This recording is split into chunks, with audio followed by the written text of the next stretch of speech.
زبور 127۔ اگر خداوند ہی گھر نہ بنائے تو بنانے والوں کی محنت عبث ہے۔ اگر خداوند ہی شہر کی حفاظت نہ کرے تو نگہبان کا جاگنا عبث ہے۔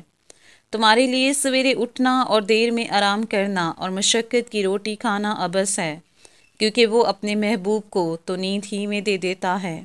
دیکھو، اولاد خداوند کی طرف سے میراث ہے، اور پیٹ کا پھل اسی کی طرف سے اجر ہے۔ جوانی کے فرزند ایسے ہیں جیسے زبردست کے ہاتھ میں تیر۔ خوش نصیب ہے وہ آدمی جس کا ترکش ان سے بھرا ہے۔ جب وہ اپنے دشمنوں سے پھاٹک پر باتیں کریں گے تو شرمندہ نہ ہوں گے۔ آمین۔